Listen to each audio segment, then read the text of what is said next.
अयोध्या में श्री राम मंदिर के लिए 5 सदियों का संघर्ष अब सार्थक हो गया है, किंतु इस मंदिर की नींव में दबी समर्पण, त्याग, बलिदान और सामाजिक चेतना के उद्घोष की अनेक अनकही कहानियां हैं। वो कहानियां जो इसकी नींव, इसकी आधारशिला हैं। बात पेजावर स्वामी विश्वेशतीर्थ जी की। महाराज मंदिर के लिए सरकार से भी भिड़ गए थे। प्रथम धर्म संसद में श्री राम जन्मभूमि आंदोलन का प्रस्ताव पारित हो चुका था। इसके बाद श्री राम जन्मभूमि मुक्त यज्ञ समिति का गठन हुआ।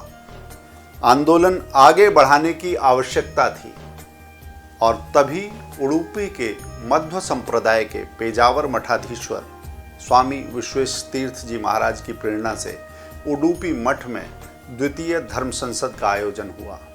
वर्ष था 1985। इस धर्म संसद में प्रस्ताव पारित किया गया कि राम जन्मभूमि पर अवैध रूप से लगा ताला तुरंत खोला जाए। 8 मार्च 1986। अगर शिवरात्रि तक ताला नहीं खुला तो संतों ने गिरफ्तारी देने की घोषणा की। राम जानकी रथ यात्रा का निर्णय भी इसी धर्म संसद में हुआ। 1990 में रथ यात्रा आरंभ करने से पूर्व श्री लाल कृष्ण आडवाणी ने स्वामी जी के आशीर्वाद से यात्रा आरंभ की। विश्व हिंदू परिषद के मार्गदर्शक के नाते स्वामी जी का आग्रह मुसलमानों से वार्ता और सहमति पर रहता था। स्वामी जी कहते थे, आज के मुस्लिम मुगल नहीं हैं, वे मूलतः भारतीय ही हैं।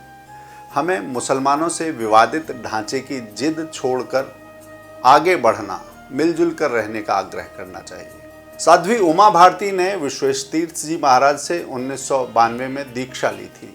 महाराज जी जीवन के अंतिम क्षण तक राम जन्मभूमि मंदिर निर्माण के प्रबल आग्रही रहे। राम जन्मभूमि तीर्थ क्षेत्र न्यास में भी स्वामी जी को सम्मिलित करने का निर्णय हुआ था, किंतु महाराज जी के परलोक गमन करने के उपरांत पेजावर मठ के नए स्वामी जी, उन्हें न्यास में सम्मिलित किया गया।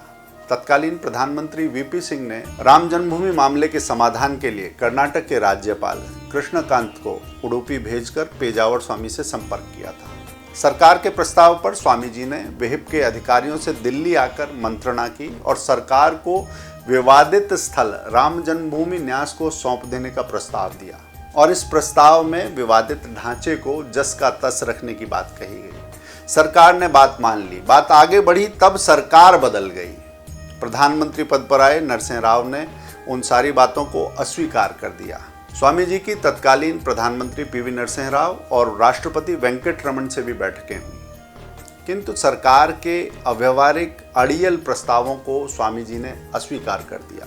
अड़चनें थी, अटकलें थी, दुविधाएं थी और अड़ियल सरकारों के जाने का दौर भी था। परिस्थितियां बदली, साक्ष्य मुखर हुए, बात वही जीती जो स्वामी जी कह रहे थे। आज ये मंदिर है और उसके साथ स्वामी विश्वेशतीर्थ जी की स्मृतियां भी हैं।